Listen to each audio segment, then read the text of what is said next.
지난 주일에 이어서 계속해서 우리 사무엘상 1장 말씀을 보도록 하겠습니다. 오늘 이제 사무엘상 1장 중간부터 후반부 이 전체의 말씀의 중요한 핵심은 사실 이제 드디어 사무엘이 탄생하게 되는 것입니다. 그래서 오늘 이 사무엘 출생 전후를 중심으로 무슨 일이 그 가정에 엘가나와 한나의 가정에 무슨 일이 일어났는가를 우리가 먼저 한번 살펴보겠습니다. 자, 19절 20절 제가 다시 한번 더 읽어드리겠습니다. 그들이 아침에 일찍이 일어나 여호와 앞에 경배하고 돌아가 라마의 자기 집에 이르니라. 엘가나가 그의 아내 한나와 동침하며 여호와께서 그를 생각하신지라. 한나가 임신하고 때가 이름에 아들을 낳아 사무엘이라 이름하였으니. 이제 이렇게 나옵니다. 자, 드디어 이제 사무엘이 출생하는 거죠. 근데 이제 보통 결혼한 이제 한 여인이 아이를 출신할 때 우리 그 프로세스가 이렇게 됩니다. 한 여인이 동침하고 그리고 임신하고 아기를 낳게 되는 겁니다. 이거 이제 모든 이제 아기를 낳게 되는 그 과정인데, 한나가 아이를 낳게 되는 이 과정과 일반 여인들이 아이를 임신하고 낳게 하는 이 과정에서 한나가 아이를 낳게 하는데 특별한 점이 하나 있죠. 그게 뭔가 하면은 여호와께서 그를 생각하신지라. 자, 다시 본문을 보면은 그의 아내 한나와 동침하며, 보통 사람이면 이렇게 나옵니다. 그의 아내 한나와 동침하며 한나가 임신하고 때가 이르매 아들을 낳아. 이게 맞죠, 그죠? 그런데 오늘 한나가 아이를 임신하는 것은, 아이를 가지는 것은 그의 아내 한나와 동침하며 여호와께서 그를 생각하신지라 한나가 임신하고 때가 이르매 아들을 낳아. 그러니까 여호와께서 생각했다는 말이 딱 한나가 아이를 가진 데는 딱 들어가서 이 말씀이 결정적인 역할을 하게 되는 거죠. 일반 사람들은 이런 이런 프로세스가 없는 것입니다. 자, 하나님께서 한나를 생각했기 때문에 한나가 아기를 가지게 되었습니다. 자, 여기서 이 생각한다는 말은 우리가 앞에서 보면은 한나가 아기가 없어서 버닌나에게 공격을 받을 때 고통스러워서 하나님께 기도를 합니다. 그때 기도를 할 때 한나가 이렇게 기도하죠. 하나님, 나를 기억하사, 내 고통을 기억하사 내게 아들을 주신다면은 내가 이 아들을 하나님께 평생에 드리겠습니다 라고 할 때 한나가 하나님께 요청한 것은 자기를 기억해 달라 그랬습니다. 그래서 하나님께서 그 기억해 달라는 말을 받아서 오늘 여호와께서 한나를 생각했다라고 말하는데, 여기서 기억했다는 말하고 생각했다는 말의 히브리어 단어는 원래 똑같은 동사입니다. 사실은 같은 말이에요. 여호와께서 한나를 기억하사, 이렇게 해도 똑같은 말입니다. 우리 한국말로 번역은 기억, 생각 좀 차이가 나지만 같은 말입니다. 자, 여기서 이제 하나님께서 한나를 생각했다라는 이 생각의 원래의 정확한 뜻은, 내가 오늘 생각났구나. 내가 교회 가다가 내가 가방을 안 가져왔네. 이게 생각이 났어. 다시 운전하다가 다시 돌아가서 집에 가서 가방을 가져와. 그때 생각났다 또는 그때 기억났다, 이런 게 아닙니다. 아차 기억났구나, 순간적으로 기억났다는 것이 아니고 처음부터 그 일이 어떤 일이 있었던 처음부터 지금까지 쭉 계속 생각하고 있었다는 것이. 그러니까 여기서 생각은 한순간에 생각이 났다, 기억을 했다라는 것이 아니고 그 모든 일의 시초부터 지금까지 이 생각이 쭉 이어지고 있었다는 것입니다. 그러니까 하나님께서 한나를 처음부터 계속 기억하고 있었습니다.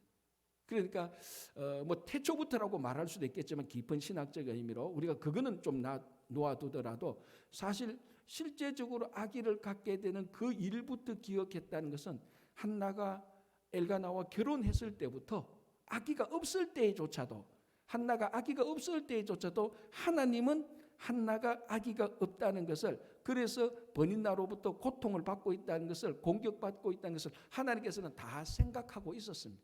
다 기억하고 있었고 쭉 계속 알고 있었다는 것이죠. 그래서 하나님께서 때가 되어서 하나님께서 기억하고 생각하고 있었던 것을 때가 되어서 그게 한나의 삶 속에서 나타나게 된 것입니다. 그게 아이를 낳아 사무엘이 된 것입니다. 그러니까 하나님의 마음속에는 이미 한나가 아이가 없고 아이를 낳게 되는 것이 계속 생각하고 있었는데, 단지 우리가 그 하나님의 마음속에 있는 것을 모르기 때문에 우리들의 삶의 현장에서는 아무 일이 일어나고 있지 않는 겁니다. 그런 하나님의 마음속에는 우리가 하나님께 기도했던 것, 우리의 모든 일들이 하나님의 마음속에는 이미 처음부터 잉태되어져 있었던 것입니다. 마음에 품고 있었던 것입니다. 자, 이런 한나가 아기를 낳게 되는 이런 프로세스, 이 과정하고 똑같은 경우가 이미 한 번 있었습니다. 누구일까요? 라헬. 자, 라헬의 남편이 누굽니까? 야곱. 야곱에게는 라헬 말고 리브가라는 아내가 있었습니다. 우리 잘 알죠? 야곱에게는 리브가와 라헬, 이 리브가와 라헬은 또 언니 동생 사이 아닙니까? 이 자매가 야곱의 아내가 되는데, 이 첫 번째 아내 리브가가 아들을 6명, 솔직히 말해서 4명 낳을 때까지 라헬이 아기가 낳지 않아. 그 라헬은 아기를 낳지 못합니다. 그래서 우리 창세기를 보면은 오죽했으면 자기 몸종 빌하를 자기 대신으로 야곱의 아내를 줘서 아기를 낳게 했을까요? 그래서 2명을 낳죠. 그러니까 리브가도 안 되겠다 싶어서 자기 몸종 실바를 또 주어서 2명을 낳습니다. 그러니까 이게 지금 그리고 난 다음에 레아가 또 2명을 더 낳아요. 그러니까 총 몇 명을 넣죠? 그렇죠. 몇 번만 돌리면 계산을 못 한다니까요. 10명.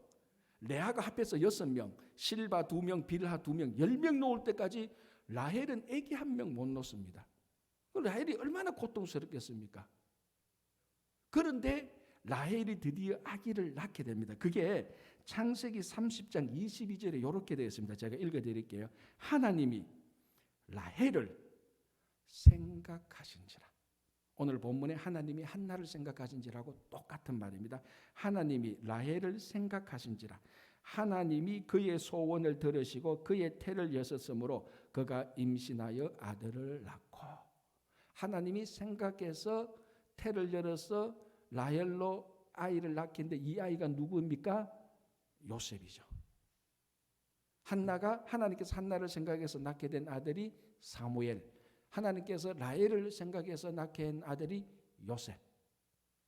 그러니까 여러분 한번 라헬의 경우를 보십시오. 하나님께서 라헬을 생각하신 것은 이 레아가 6명 낳고 빌하가 2명, 실바도 2명. 아이고 이거 다른 여인네들은 애들을 벌써 10명이 합해서 10명이나 나오는데 라헬은 1명도 못 낳네.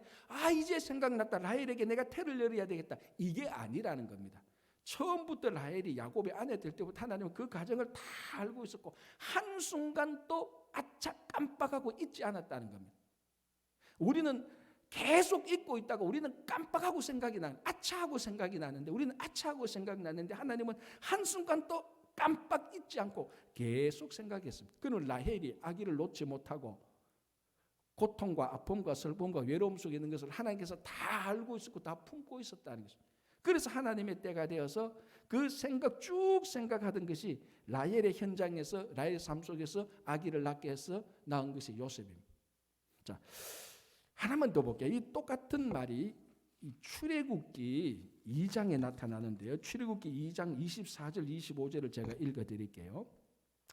하나님이 그들의 고통 소리를 들으시고 하나님이 아브라함과 이삭과 야곱에게 세운 그의 언약을 기억하사 하나님이 이스라엘 자손을 돌보셨고 하나님이 그들을 기억하셨더라.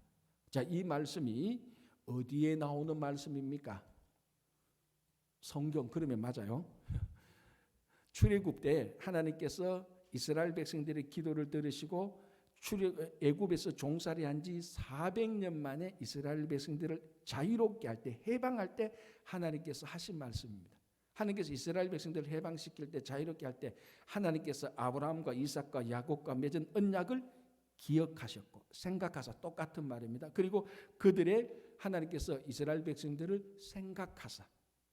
그러면 하나님께서 400년 동안 깜빡 잊고 있다가 하나님께서 400년 쿨쿨 주무시다가 뭐 다른 생각하다가 400년 되니까 아니 이스라엘 백성들이 애굽에서 이 400년 동안 이렇게 힘들게 있었단 말이에요. 안 되지. 내가 빨리 해방시켜야지. 이게 아닙니다. 이미 요셉이 애굽으로 내려갈 때부터 하나님께서는 다 생각하고 있었습니다. 1년, 2년 그들이 기도하고 하나님께서 아브라함과 맺었던 언약을 하나님께서는 한순간 또 잊어버린 적이 없습니다. 아브라함과 맺은 언약을 끝까지 기억하고 계시고 이스라엘 백성들이 그 애굽에 들어가서 고센 땅에 살게 된 그걸 다 기억하시고 있고 10년, 20년 갈 때 그 요셉을 모르는 바로 왕이 나타나서 이스라엘 자손들을 핍박하고 억압하고 할 때도 하나님께서는 다 생각하고 다 보고 있었고 그들이 밤마다 눈물을 흘리면서 기도하는 것을 다 품고 있었습니다. 그래서 때가 되어서 한 400년 되어서 하나님께서 생각했던 것을 이스라엘 백성들의 현장에 실제적으로 액션으로 나타나게 된 것이 출애굽입니다. 그래서 하나님께서 계속해서 생각하고 있었다는 거예요. 자, 하나님께서 한나를 계속 생각해서 때가 되어서 한나의 태를 여시고 한나에게 아기를 낳게 하셨습니다. 이것이 오늘날 하나님께서 한나를 생각했고 라헬을 생각했고 아브라함의 언약을 생각했고 이스라엘을 생각하신 그 하나님이 똑같이 오늘날 우리를 생각하고 있다는 거예요. 그러니까 제가 전에도 이런 말씀을 종종 드립니다. 여러분들이 기도하는 순간부터 그 기도는 응답되기 시작하는 것입니다. 여러분들이 기도하는 그 순간부터 아라고 단어 입에서 내는 순간부터 아니 어쩌면 여러분들이 마음속으로 생각하는 순간부터 하나님께서는 그 기도의 생각과 그 기도의 말을 듣고 하나님께서는 생각하시고 그 기도를 응답하시기 시작하는 겁니다. 하나님의 마음속에서. 단지 우리 삶의 현장에서 내가 원하는 시간에 내가 원하는 방법으로 짠 하고 안 나타나서 우리는 하나님께서 나를 생각하지 않는구나, 내 기도에 응답하지 않는구나라고 의심하고 오해하고 있죠. 그러나 한 번도 하나님께서는 우리가 기도할 때, 우리가 눈물을 흘릴 때, 우리가 아플 때 하나님께서는 잊어버리거나 못 보거나 기억하지 않으신 것이 아니라는 것입니다. 한나를 생각하신 하나님께서 오늘날 우리 한 사람 한 사람을 다 생각합니다. 여러분들이 2년 전에 기도했던 것을 여러분들은 깜빡하고 아니 2년 전에 기도 한 번 하고 잊어버렸지만은 하나님은 2년 전에 여러분들이 기도한 것을 지금도 다 기억하고 계십니다. 다 생각하고 있습니다. 하나님의 때가 되고 하나님의 방법으로 그것이 우리 삶 속에 이루어질 것이죠. 이것이 얼마나 우리들에게 큰 위로와 힘이 됩니까? 지금 우리 삶의 현장에서 나타나지 않는 우리가 원하는 하나님께서 우리에게 주시기로 약속했던 그 모든 것들이 우리 삶의 현장에서 나타나지 않고는 있지만은 이 모든 것들이 지금 하나님의 품속에 잉태되어 있고 하나님은 다 가지고 있다는 것입니다. 때가 되면은 그런 것들이 우리 삶에 나타나는 겁니다. 그걸 우리는 기도 응답이다 이렇게 말을 하는 겁니다. 그 하나만 보고 우리는 응답이라고 말하지만 실제로는 하나님이 그 응답을 지금 계속 이루시고 있고 마음속에 품고 있는 것입니다.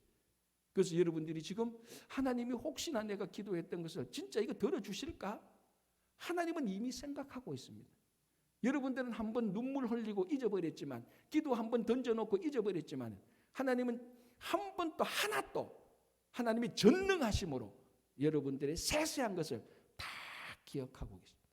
그러다가 대적이 닥치거나 어둠이 닥치거나 사탄이 덤빌 때 하나님께서는 여러분들을 보호해 주시고 인도해 주시고 공급해 주시는 것입니다. 그래서 지금 여러분들의 삶 속에 나타나지 않는다고 보이지 않는다고 의심하지 마시고 하나님께서 우리를 생각하고 계신다는 확신 속에서 든든히 살아가시기 바랍니다. 자, 이제 21절을 한번 볼게요. 이렇게 되어 있습니다. 그 사람 엘가나와 그의 온 집이 여호와께 매년제와 서원제를 드리러 올라갈 때에, 자, 이 엘가나가 매년 성막이 있는 실로에 가족들을 데리고 올라가서 제사를 드렸습니다. 매년 드린다고 해서 매년제라고 말을 하죠. 올라갈 때 서원제도 드리고. 자, 이게 사무엘상 1장에서도 또 언급되고 오늘 또 본문에서 또 언급됩니다. 자, 그러면은 이 엘가나에 대해서 우리가 좀 생각을 해봐야 되는데 대부분의 사람들이 사무엘상을 읽으면서 한나의 역할이 너무나 막중하고 그리고 한나를 통해서 나타나는 사무엘이 이 사무엘상에 또 중요한 주인공이 되기 때문에 한나와 아이 사무엘에서 초점을 맞춥니다. 그리고 그 다음에 가면 이제 우리 다음에 살펴보겠지만 엘리 제사장 그리고 엘리의 두 아들 그 망나니 같은 홈리와 비느하스의 초점을 맞추다 보면 이 사무엘상 읽을 때 쉽게 놓쳐버리는 인물이 바로 이 엘가나입니다. 그런데 이 사무엘상 1장 2장에서 이 엘가나의 역할, 엘가나의 존재를 우리가 놓쳐버린다면은 이 사무엘상이 전가하는 중요한 메시지를 우리는 놓치고 있습니다. 자, 사무엘상은 이 스토리는 누구로부터 시작하는가 하면 엘가나로부터 시작합니다. 오늘 사무엘상 1장 1절을 보면 에브라임의 엘가나라는 사람이 살고 있었다라는 것부터 시작합니다. 그런데 우리는 이 사람을 쉽게 잊어버리고 가는데 한나와 사무엘이 중요하기 때문에 그런데 엘가나도 똑같이 중요합니다. 자, 엘가나는 에브라임에 살고 있는 레위 지파 사람입니다. 그전에는 이 엘가나를 에브라임 지파 사람이라고 많이 해석도 했는데 우리 역대상의 족보를 보면은 분명하게 엘가나는 레위 지파의 고핫 자손으로 되어 있습니다. 그래서 에브라임 지역에 살고 있는 레위인 엘가나라고 보면 되는 것입니다. 자, 이 레위인 엘가나가 매년 실로의 가족들을 다 데리고 올라가서 거기서 예배를 드리고 서원제를 데리고 내려옵니다. 매년. 자, 이게 레위인이 당연히 그래야 되는 거 아니냐? 이제 이렇게 우리가 쉽게 생각할 수 있겠지만 그 시대와 배경을 보면은 이게 이렇게 성실하게 신실하게 매년 실로에 올라가는 것이 쉽지 않았다는 것을 알 수 있습니다. 자, 우리가 이 사무엘상 앞에 시대적인 배경이 뭔가 하면 사사기입니다. 사사기의 마지막 부분, 그러니까 지금 엘가나가 있는 한나와 사무엘 이야기는 사사시대 마지막 때 이야기입니다. 우리 사사기를 보면은 사사기의 마지막은 두 이야기로 끝을 맺는데 이 두 이야기가 전부 다 완전 부패하고 타락했던 두 가지 이야기를 말하고 결론은 그때 이스라엘에 왕이 없으므로 사람이 자기 소견에 오른 대로 행했다라고 끝납니다. 그 앞에 두 가지 이야기가 있는데 두 가지 다 누구 이야기? 레위인 이야기예요. 17장에 사사기 17장에 보면은 미가의 가족에 그 미가 집안에 베들레헴에서 흘러 들어온 레위인 한 사람이 있습니다. 먹고 살 게 없어가지고 미가 집안에 들어가서 제사장 일을 하고 있었어요. 이것도 참 문제인데 그건 그렇다 치고 그러다 이제 단 지파가 미가 집안을 이제 점령하고 미가 집에는 우상 같은 거 다 가지고 갑니다. 그때 단 지파가 레위 집안에 있던 레위인을 불러서 야, 너 우리 지파로 오라. 우리 지파로 오면은 너가 지금 미가 집에 있으면 미가 한 집안의 제사장이 불가하지만 우리 지파에 와서 제사장 가면은 한 지파의 제사장이 되지 않느냐. 그러니까 이 조건이 훨씬 더 좋아지는 겁니다. 그래서 이 레위인이 미가 집안의 제사장을 포기하고 단 지파의 제사장으로 가는 한 레위인을 보여주면서 이 아주 귀회적인 속물적인 인간의 모습을 보여줍니다. 다른 사람은 모두 레위인은 지파 가운데 하나님께서 따로 구별해서 하나님의 일만 할 수 있도록 따로 정결케 해서 구별해 놓은 사람이 레위인인데 자기 이익에 따라서 자기 편리에 따라서 귀에만 따라가는 그런 아주 그 속물적인 인간을 레위인을 보여주는 것이 첫 번째 이야기고요. 두 번째 레위인은 이거보다 훨씬 더 잔인하죠. 우리가 잘 알지 않습니까? 레위인이 첩이 베냐민 지파에서 성폭행 당했을 때 이 레위인이 자기 그 첩에 시신을 12토막을 내서 12지파로 다 보내서 12지파가 모여서 베냐민 지파를 멸절하기 직전까지 가게 되는 어마어마하게 끔찍한 그런 사건이 나타납니다. 그 끔찍한 사건이 주범도 레위인이에요. 그리고 난 다음에 그때 이스라엘에 왕이 없으므로 사람들이 자기 멋대로 자기 소견에 오른 대로 행했더라 하고 사사기가 끝나잖아요. 이 사사기가 마지막에 말하는 것은 레위인의 부패와 타락, 속물적인 것을 드러내어서 레위인이 이 정도로 타락했다면 그 시대는 얼마나 타락했겠느냐라는 것을 보여주는 바로 그 시대에 이 엘가나 에브라임 지파에 있었던 레위인 엘가나는 사사시대에 나타난 그런 레위인하고는 판이하게 다릅니다. 아주 신실하고 충실한 경건한 레위인의 모습을 우리들에게 보여주고 있습니다. 당연히 해야 될 자기 일을 감당하고 그걸 가지고 자랑하거나 떠벌리지 않고 마땅히 해야 될 일을 하는 것처럼 그렇게 성실히 자기 일을 감당한 이 레위인 충분히 그 시대에 경건한 사람으로고 우리가 보여지는 것입니다. 자, 그리고 22절 23절 한번 보십시오. 이 또 엘가나에 대해서 또 이렇게 말합니다. 오직 한나는 올라가지 아니하고 그의 남편에게 이르되 왜 한나가 매년 실로에 올라가다가 안 올라갔는가 하면은 한나가 사무엘을 하나님께 평생 드리겠다고 서원을 했습니다. 그리고 서원을 하고 이 아이가 저절된 후에 내가 하나님께 드리겠다. 그래야 아이가 그래도 뭐 좀 혼자서 걸을 수는 있지. 혼자서 걸을 수 있도록은 해서 하나님께 드리겠다라고 말을 했습니다. 그래서 이 마카비스를 보면 저절되는 기간이 한 2년에서 3년 한 그 정도로 보고 있습니다. 그러니까 아마 이 한나가 한 2해 최소한 2해 정도는 실로에 올라가지 않았습니다. 자, 지금 그걸 말하는 것입니다. 다시 22절. 오직 한나는 올라가지 아니하고 그의 남편에게 이르되 아이를 젖대거든 내가 그를 데리고 가서 여호와 앞에 뵙게 하고 거기에 영원히 있게 하리라. 그러니까 한나가 한 2해 동안 실로에 올라가지 않았던 것은 이 사무엘을 하나님께 온전히 평생 드리기 위한 준비 작업을 하기 위해서 안 올라간 겁니다. 게을러서가 아니고 싫어서가 아니고 신앙이 약해져서가 아니고 이 하나님께 구하여 떠나왔던 이 아이 사무엘을 젖을 때까지는 잘 먹여서 그리고 평생에 드리려고 안 올라간 거예요. 이 서원하고 관련이 있죠. 자, 23절에 이제 엘가나가 이렇게 말합니다. 그의 남편 엘가나가 그에게 이르되 그대의 소견에 좋은 대로 하여 그를 젖대기까지 기다려라. 이 엘가나가 한나가 자기가 서원한 대로 아기를 드리기 위한 준비 작업으로 내가 한 2해 동안 실로에 올라가지 못합니다 라고 말하니까 엘가나가 좋소 그대의 뜻대로 하시오. 그대의 뜻대로 2년 동안 이 사무엘을 잘 준비해서 사무엘이 젖을 때거든 하나님께 드린 사람으로 평생을 드리십시오라고 말을 하는 것입니다. 자, 여기에서 우리가 알아야 될 것은 우리 민수기 율법을 보면은 아내가 서원을 하면은 누가 오케이 해야 그 서원이 효과가 있습니까? 남편. 아내가 무슨 서원을 하든지 남편이 노 하면은 그 아내의 서원은 무효됩니다. 그래서 한나가 서원했을 때 엘가나가 허락을 합니다. 엘가나가 허락을 해야 아내가 서원대로 행할 수가 있습니다. 요즘 우리하고는 많이 다르죠. 우리는 아내가 허락해야 남편이 뭘 할 수 있는데 이때는 남편이 노 하면 안 되는 겁니다. 근데 여러분 이게 지금 무슨 일인가 하면은 내가 집을 한 채 사겠어. 내가 비즈니스를 좀 열겠어. 이 정도가 아니에요. 한나가 자기 평생에 결혼한 이후에 평생에 소원했던 한 아이를 낳고 이 아이를 하나님께 드리겠다고 말했을 때 그 남편 되는 엘가나가 한 방에 오케이 서원대로 하시오라고 말을 했습니다. 이게 한나의 서원이기도 하지만 우리가 약간 넓게 보면은 엘가나가 서원한 것하고 마찬가지입니다. 여러분 엘가나가 누굽니까? 한나의 남편 그러면 여기서는 틀린 겁니다. 누굽니까? 사무엘의 아버지예요.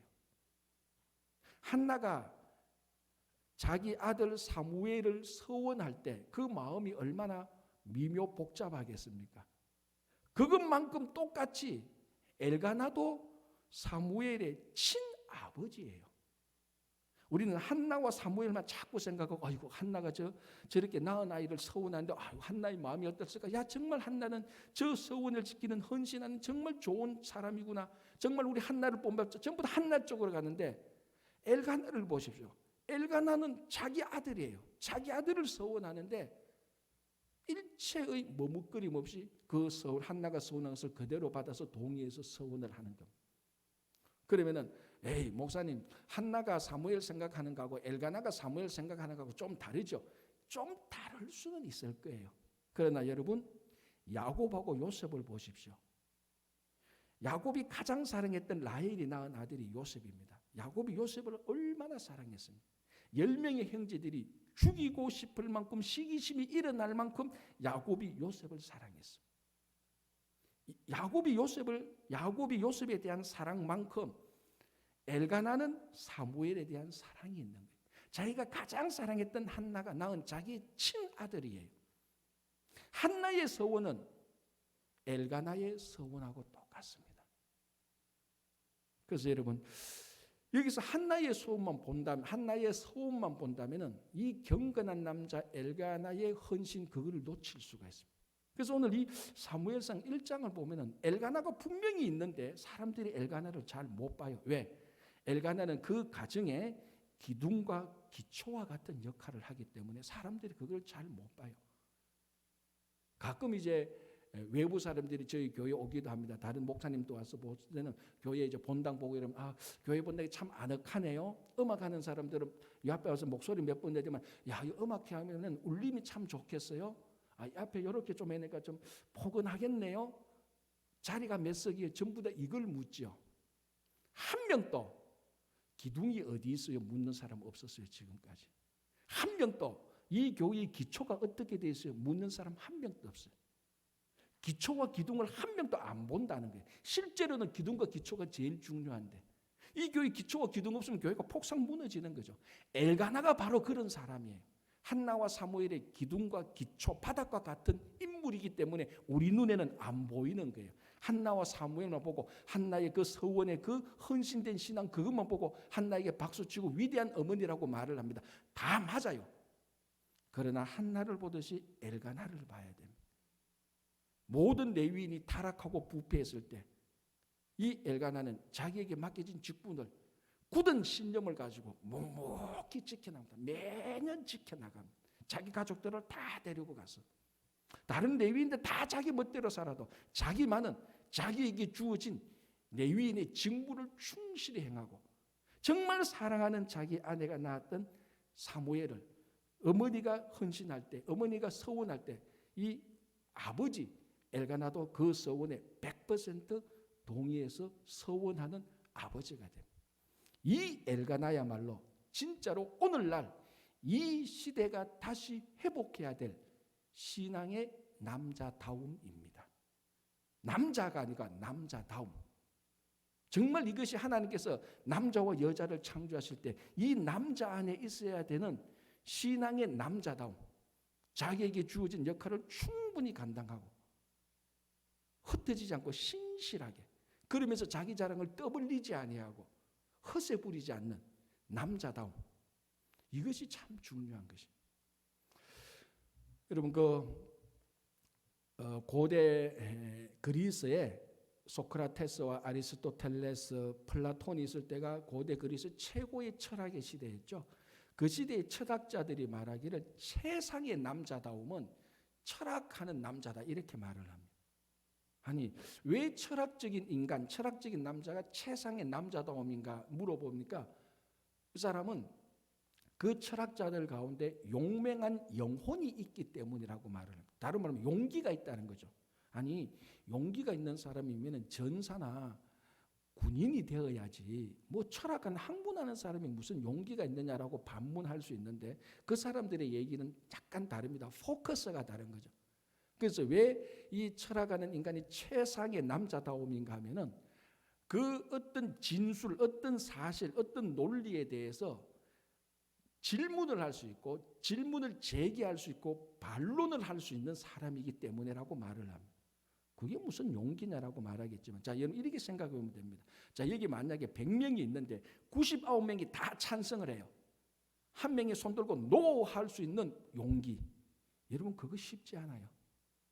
99명이 다 맞다 하는데 한 명이 와서 나 아닌데 그래 말을 꺼내기 위해서는 엄청난 용기가 필요합니다. 그때 그 노라고 말할 수 있는 다른 사람이 다 노라고 말할 때 예스라고 말할 수 있는 그 사람 그 영혼을 용맹한 영혼이고 이 용맹한 영혼 용기가 가진 사람이 최상의 남자다움이라고 말을 하는 겁니다. 우리가 보는 포커스하고 좀 다르지만 어쨌든 결론은 분명합니다. 진짜 남자는 누군가? 용기라는 겁니다. 용기. 그래서 자기 신념을 지키고 자기에게 주어진 역할이 무엇인지 알고 그 역할을 충실히 수행하는 사람. 주변의 환경이 어떻게 바뀌든지 그 주체성을 가지고 충실히 지켜나가는 사람. 이 사람이 진짜 용기 있는 사람이고 진짜 남자다움이다라고 말을 해요. 여러분 20세기 정치적인 지도자 가운데 누가 제일 남자다움이었을까요? 남자를 말하는 거 아닙니다. 자 이거는 뭐 제가 조사한 것이 아니고 은한 학자가 조사했는데 20세기 정치가들을 쭉 보면서 이 사람이 최고의 남자 지도자가 아니고 최고의 남자다움을 가진 지도자다. 누구였을까요? 마가렛 대처 여사라는 겁니다. 여자예요, 여자. 마가렛 대처 수상. 이 사람이 가장 남자다웠다라고 말합니다. 힘이 셌다는 것이 아니고 가장 남자다움. 자기 신념이 확실했고 자기가 결정한 자기가 영국 수상으로서 자기 역할이 무엇인지 전 세계에서 영국이 해야 될 역할이 무엇인지 정확히 알았고 그 주변의 강대국 속에서도 자기 역할을 충실히 감당했던 바로 이 주체적이고 신념을 가지고 자기 역할을 알고 감당했던 이 마그릿 대처 수상이 최고의 남자다움을 가지고 있었다라고 말을 합니다. 그러니까 남자다움은 남자에게만 있는 게 아닙니다. 여자에게도 있습니다. 그럼 반대로 남자에게도 여성다움이 있죠. 충분히. 어떤 남자를 봤는데 여성처럼 굉장히 부드럽고 친절한 사람이 있어요. 어떤 여자를 만났는데 이건 뭐 산적보다 더한 여자도 있어요. 그러니까 우리 남자다움, 여자다움이라고 말하는 것은 하나님께서 태초에 사람을 창조하실 때 이 남성에게 주어진 남자에게 준 남자다움, 여자에게 준 여자다움, 이 본래의 고귀한 피조물의 가치를 말하는 겁니다. 이 가치를 가장 잘 가지고 있었던 사람 중에 한 명이 바로 엘가나였다는 겁니다. 마치 룻의 남편이었던 보아스와 같은 사람입니다. 보아스 없이 룻이 존재할 수 없죠.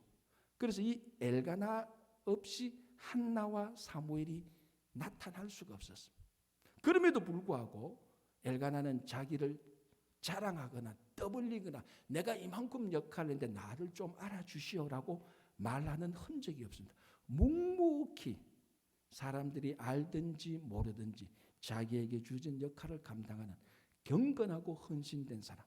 이게 바로 신앙의 남자다움입니다. 오늘날 우리 시대에 바로 우리 회복해야 될 원래 창조의 남자다움이 우리에게 회복해야 되는 것입니다. 마초적인 남자 말고 힘과 권력을 자랑하고 자기보다 약한 사람 위에 서서 우월함을 과시하고 조롱하는 그런 마초적인 남자가 아닌 진짜 하나님께서 창조하신 신앙의 남자다움. 우리가 그것을 회복하는 것이 진짜 우리 삶 속에 신앙적인 남자다움으로 살아가는데 이 바로 엘가나가 그런 인물이에요.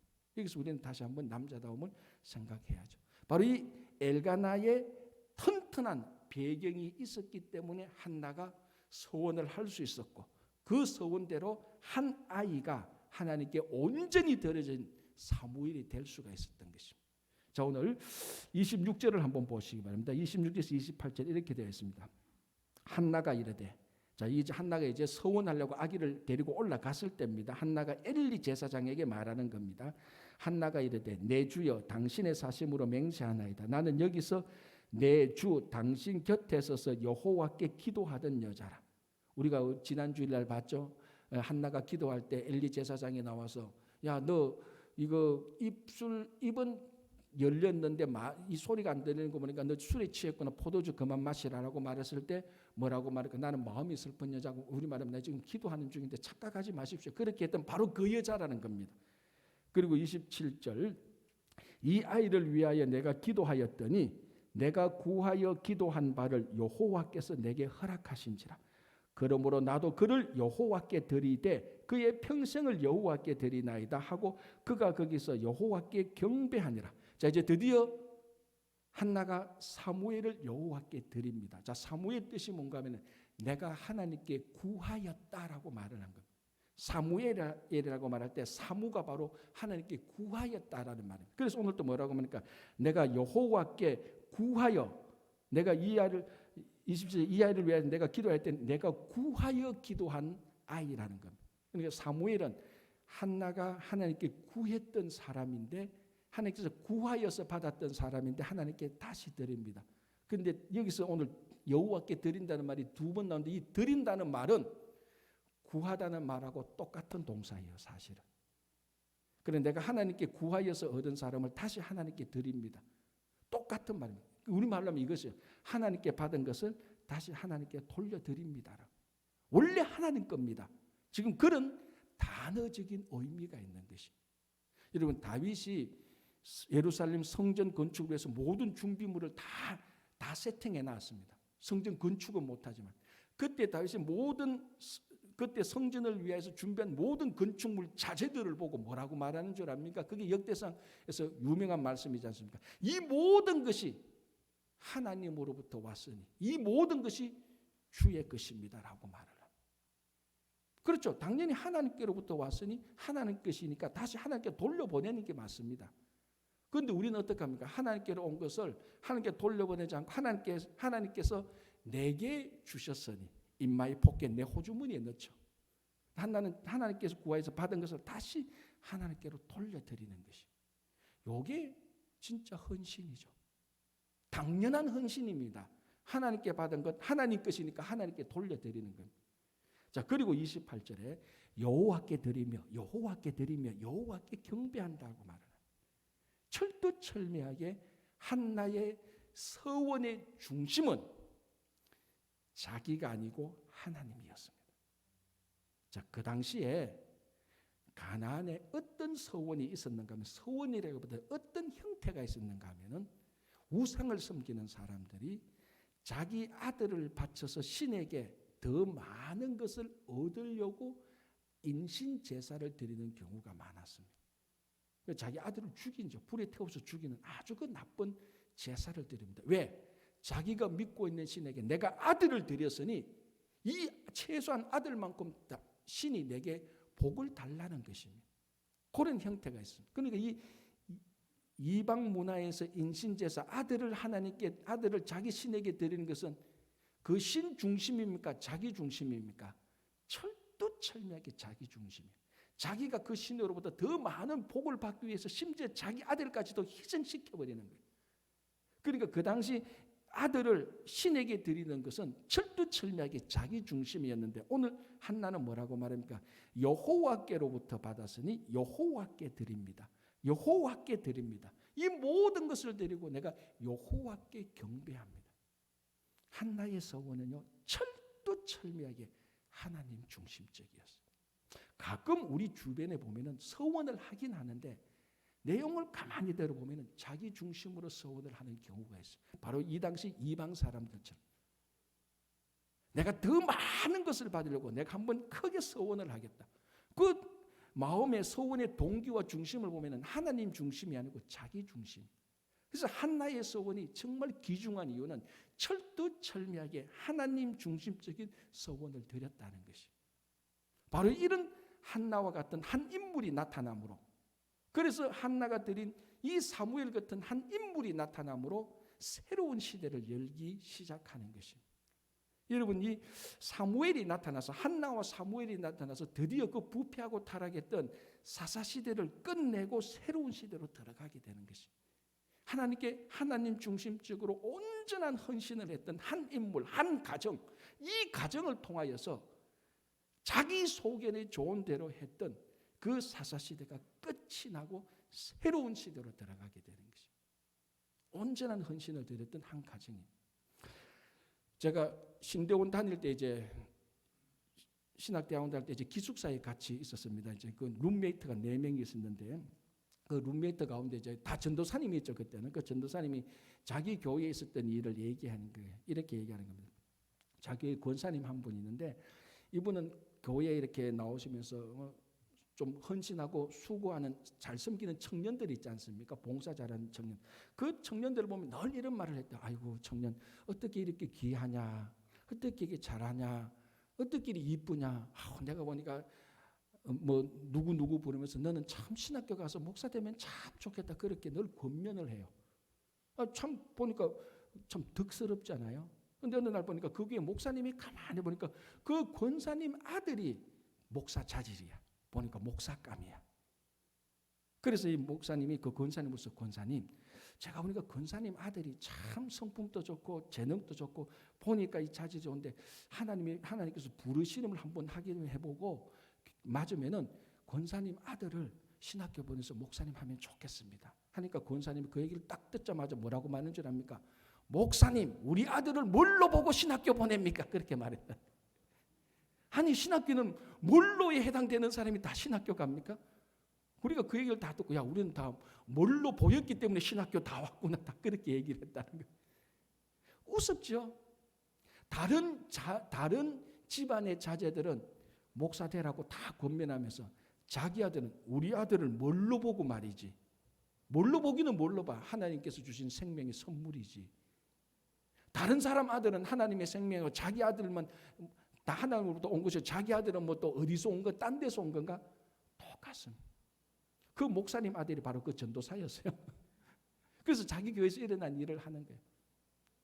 여러분 이게 그런 사람들 참 가끔 있어요. 다른 사람 아들은 다 헌신하고 목사 아들이 되어도 딸이 되어도 목사가 되어도 우리 아들 딸은 안 돼. 뭘로 보고 말이지. 뭘로 보기는 정말 하나님의 생명의 선물로 보는 것이지. 한나가 정말 사무엘을 하나님께 구하여서 기도했기 때문에 정말 하나님께 그대로 드리는 겁니다. 자기 중심이 아니에요. 이 권사님이 얼마나 자기 중심이었어요. 자기 중심으로 사람들 보고 너는 착하니까 목사해라. 우리 아들은 안 돼. 하나님 중심이었다면 이 한나처럼 자기 아들부터 하나님께 드릴 줄 아는, 헌신할 줄 아는 사람, 그런 인물이 새로운 시대를 열어가는 것입니다. 어둠과 타락과 부패의 시대를 끊을 줄 아는 그런 인물이 한나와 사무엘에서 엘가나에서 나오는 겁니다. 저는 늘 여러분들에게 우리 신앙생활하면서 우리가 왜 이민생활을 하는가에 대한 고민을 많이 나눕니다. 왜 하나님께서 우리를 한국에 두지 않고 미국으로 데리고 와서 여기서 신앙생활을 하는가? 물론 사연들이 다 있지만 궁극적인 하나님의 목적이 있습니다. 하나님께서 우리를 이 미국에 데려와서 여기서 이민사회에서 살게 함으로 오늘 이 사무엘상 1장을 볼 때 하나님께서 우리가 온전한 헌신을 하게 함으로 온전한 헌신을 하는 우리들을 통하여서 미국의 새로운 시대를 열게 하려는 목적이 있습니다. 여러분, 사사시대의 끝의 특징은 자기 소견에 옳은 대로입니다. 자, 여러분 이 말을 한번 생각해 보세요. 자기 소견에 옳은 대로를 정치적인 용어로 바꾸면 민주주의가 되는 거예요. 이게 개인주의가 되고 개인의 인권과 자유의 보장이라는 말입니다. 어떻게 보면 자기 소견에 옳은 대로. 그렇잖아요. 미국이 그거를 절대적으로 개인에게 보장해 주는 겁니다. 자기 소견에 옳은 대로 살 수 있도록. 그렇잖아요. 그런데 이 자기 소견에 옳은 대로 산 것이 그 결과가 사사시대의 부패와 타락이라는 것입니다. 자기 소견대로 옳은 대로 사는 것을 보장해 주고 그 권리를 인정해 주는 이 미국에서 하나님께서 한국의 이민자들을 불러주셔서 너희들은 자기 소견에 옳은 대로 사는 것이 아니고 하나님 중심적으로 살아라. 이 하나님 중심적으로 사는 사람들을 통해서 미국의 새로운 시대를 열게 하시려고 우리를 불러 모은 것입니다. 그래서 오늘 한나를 보십시오. 사무엘을 보십시오. 엘가나를 보십시오. 어느 누구도 이 가정의 세 명이 자기 소견에 옳은 대로 살아간 사람이 없습니다. 엘가나는 레위인으로서 자기에게 주는 말씀대로 살아갔고 한나는 철두철미하게 자기 아들을 바치면서 자기 중심이 아닌 하나님 중심으로 한 아들을 서원했습니다. 사무엘요, 태어날 때부터 무슨 잘못이 있습니까? 태어날 때부터 다 서원해서 태어났는데 자기 중심으로 살긴 뭐 자기 중심으로 삽니까? 아버지 엄마의 서원대로 헌신대로 살아가는 것이 사무엘이죠. 그래서 이 가정을 통하여서 새로운 시대를 여는 것입니다. 하나님께서 우리를 통하여서 이 미국의 새로운 시대를 열기 위해서 온전하게 헌신하는 여러분들을 하나님께서 기대하고 있습니다. 여러분 온전한 헌신은 잘 배우고 못 배우고 똑똑하고 이쁘고 못생기고 이게 다 필요 없습니다. 하나님 앞에 온전하게 서서 헌신하면 되는 거예요. 공부 잘해야 헌신합니까? 힘이 있어야 헌신합니까? 이뻐야 헌신합니까? 키가 커야 헌신합니까? 아닙니다. 이런 것은 헌신하는 조건이 절대로 아닙니다. 하나님 중심적으로 살 때 온전한 헌신이 생기는 것입니다. 그래서 나중에 하나님께서 미국의 역사를 볼 때 이 온전한 헌신을 하신 여러분들을 통하여서 새로운 시대를 열었다라고 하나님께서 기뻐하는 그런 소리를 듣는 여러분 되시기를 바랍니다. 기도하겠습니다. 하나님 감사합니다. 우리가 기도하고 우리의 아픔을 하나님께서 처음부터 계속 생각하고 계심을 우리가 생각하게 하여 주시옵소서. 그것이 잊어버리지 않게 하여 주시고 우리의 아픔과 기도를 들으시는 하나님, 오늘 또 우리가 기도합니다. 주님께서 우리 기도를 마음에 품고 있는 줄 고백합니다. 주님, 우리 한 사람 한 사람이 한 가정이 우리 친구교회가 온전한 헌신을 하는 교회와 가정과 개인이 되어서 이 온전한 헌신자들을 통하여서 하나님께서 원하시는 하나님 나라의 새로운 시대를 열어주시옵소서. 특별히 아버지 하나님, 지금 미국에 아시안 인종차별의 문제로 나라가 혼란하고 시끄럽습니다. 어떤 인종차별이나 어떤 기준으로 차별이 일어나지 않는 미국이 되게 하여 주시옵소서. 모든 인종차별과 계급과 문화와 학력과 그 모든 것들이 기준이 되어서 차별이 일어나지 않는 정말 좋은 미국 나라가 미국이 되게 주님 인도해 주시옵소서. 예수님 이름으로 기도합니다. 아멘.